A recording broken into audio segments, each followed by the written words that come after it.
Welcome to Dig Deeper TV and Dig Deeper Network with your host Cody G. Holy smokes, guys, I'm glad to have you. I had a little idea for the channel. I was just looking back at this week and realized, wow, there's too much to review. I have like 7 or 8 video ideas and I'm just not going to be able to get any of it out because so much happened. So, this week in review, digested take on what I noticed happen this week. Maybe this is news to you. Hopefully this is informative. This is just kind of my take on current events. So today, news comes out. Bad news comes out, and it's for Kraft. Both Robert Kraft, the owner of the New England Patriots, another Super Bowl ring added just this month for Robert Kraft, as well as Kraft Heinz Corporation, hey, just down the street. So I thought I'd talk about both of them. This week, basically today on Friday, this is more breaking news. Robert Kraft, the owner of the Patriots, owner of Kraft Group, the guy's supposedly a friend of Donald Trump's, talked about each other a time or two before and had kind words to say as of most recently. Donald Trump says he's surprised about these allegations. Anyhow, Robert Kraft was caught being a John down in Jupiter, Florida, relating to Asian massage parlors. Robert Kraft's spokesperson states today that they deny all allegations. Could be nothing. You know how it is in today's media. Guilty before proven innocent. He's been to this place twice in Jupiter, Florida. As you may know, men have suffered from a lot of accusations that didn't end up being true, or, they were never convicted of it. So don't want to air too much on that. But scandal,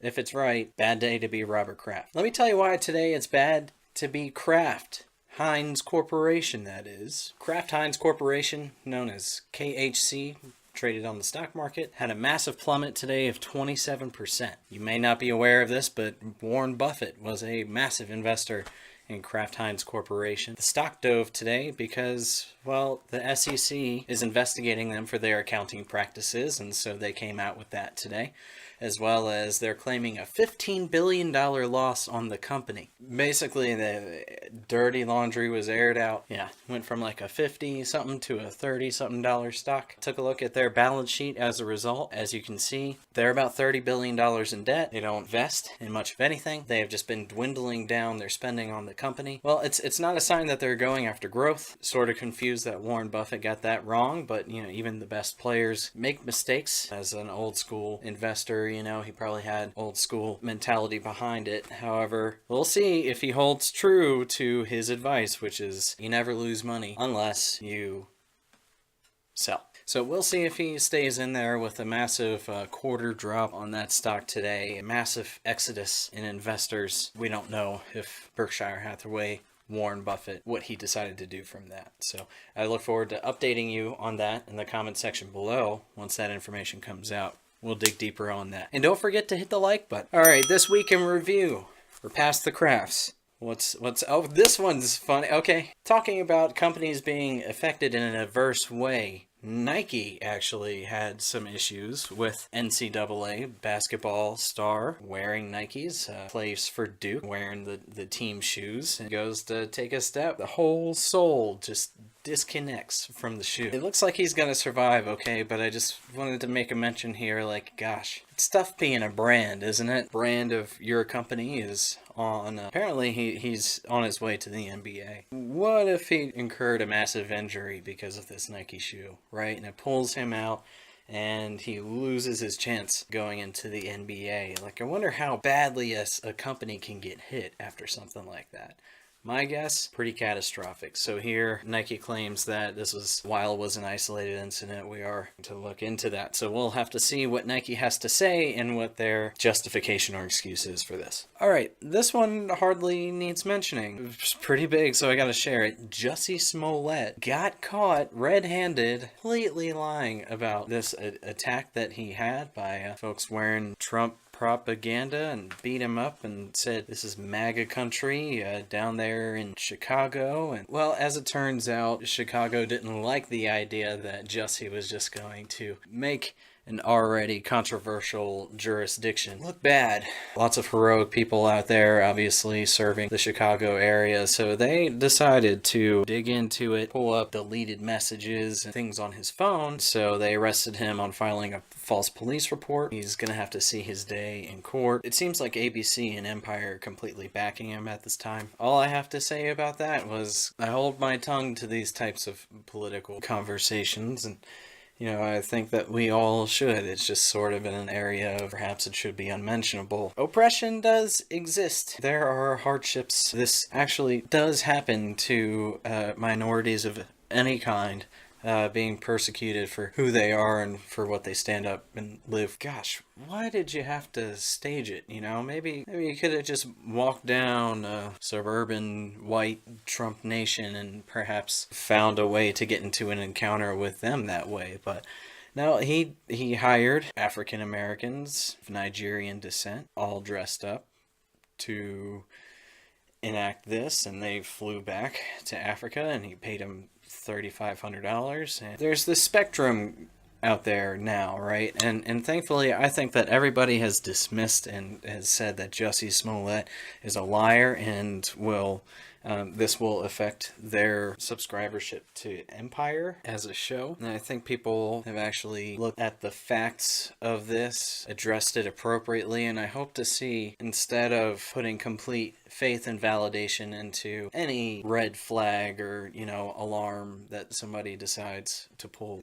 look at the facts, and make sure that we do punish people involved for the bullshit that have been getting away with it for a very long time. So that's my thought about the Jussie Smollett situation. This week in review.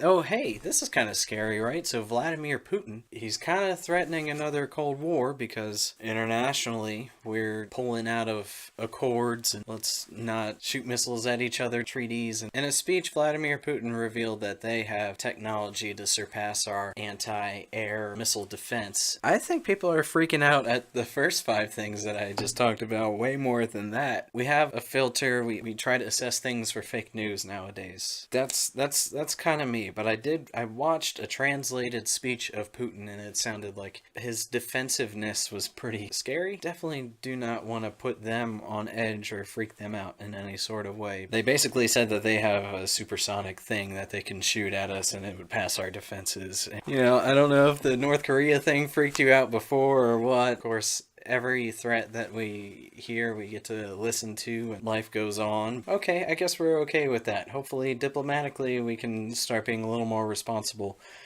with those that we have to have good diplomatic relations with. But for the record, Putin in that speech also did say Russia does not want to attack anybody. He wants to have a good relationship. Basically, in that speech, he also took a pretty strong sneak peek on things that we should be scared about when it comes to Russia and keeping them happy. Also this week, R. Kelly has been indicted once again.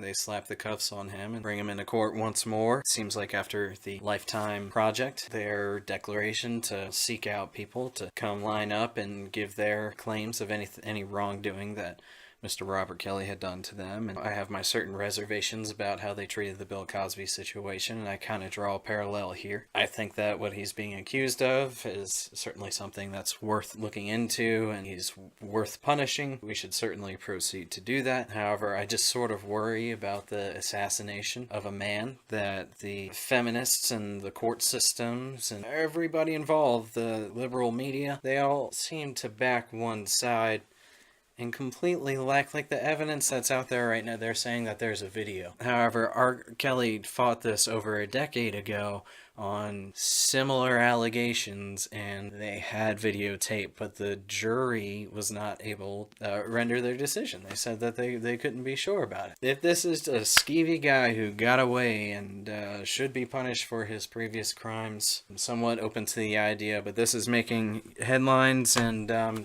it goes to show you your character is liable to be assassinated, and if somebody hates you or wants to take you down, they certainly can do that by attacking your credibility, your character, and just relentlessly make noise about what you believe is right. Anyhow, I hope that there's no real good evidence for this, that somebody pays R. Kelly back for all this stress and anxiety that he's caused. Because if that were the case and he made it through this, well, he hasn't been convicted of anything, even though we all know, and it's been broadcasted to us, that he's a freaking slime ball. And if this were all, just fluff because he was a target for people, I think that's bullcrap. I don't know. I don't know him personally, but just looking at the facts of the situation, I fear to ever have to defend myself against bullcrap that keeps getting slung at me, and none of it's true. I mean, it just can't. I don't know how it's permitted. It's just wrong. Finally, this week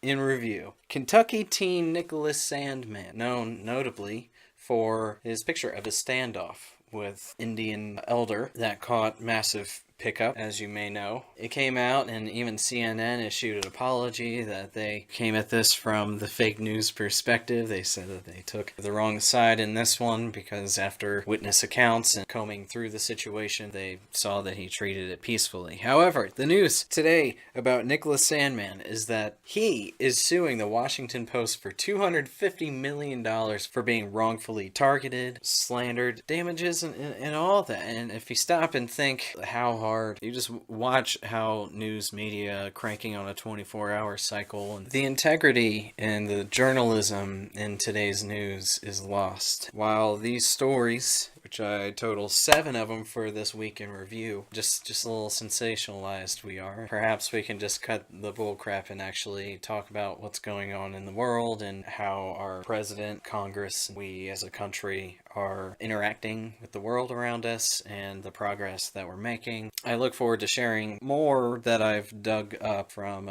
digging deeper on my end over here. Found a lot of compelling political ideas and philosophies that I haven't been exposed to, and I want to share that with you. This is just the week in review. I've got no time for any of that, so you're going to have to look forward to that. Again, if you forgot, hit that like button below. Subscribe to Dig Deeper TV and Dig Deeper Network. Duking it out. Can't figure it out with the AdSense thing, so just working with 2 channels for now and seeing where I'm going. Let me know what you thought about any of these stories down below, and I look forward to chatting with you.